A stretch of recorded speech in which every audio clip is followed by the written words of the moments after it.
Certains collectionnent les pièces de monnaie, les timbres, les fèves, d'autres misent sur les vieux outils et les anciennes machines.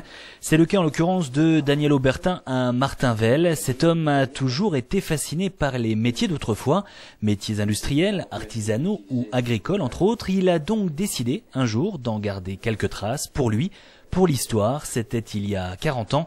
Aujourd'hui, sa collection remplit un hangar entier.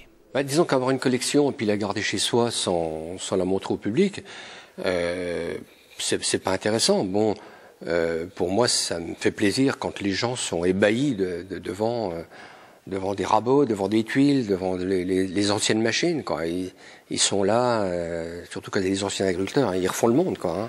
Pour les jeunes, c'est intéressant aussi parce que ils ne savent pas ce qu'il y avait dans les maisons, ce qui équipait les maisons il y a 50 ou 60 ans. Il y a donc tout ce qui est menuisier, les activités du bois, le charron, le tonnelier, le sabotier, le cordonnier, le bourrelier, le ferblantier, le mécanicien, les bouchers, le tailleur de pierre. Il y a énormément de corps de métier. Parce que dans le temps, dans chaque village, il y avait au moins 20, 30 corps de métier qui ont disparu aujourd'hui, il n'y a plus personne. Il reste tout de même cette collection qui nous permet de découvrir quasiment l'ensemble des activités professionnelles qui ont traversé le territoire à défaut du temps.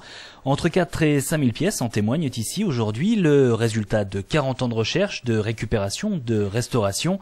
Beaucoup d'investissements pour Daniel Aubertin qui a pu tout de même compter sur le soutien de Pierrette, son épouse. Je suis contente, j'aime bien qu'on ait gardé tout ça. Ça fait un souvenir pour ceux qui les ont utilisés. Puis il y a beaucoup de choses qui ont été utilisées par notre famille ou par des gens qu'on connaît. Donc c'est déjà bien.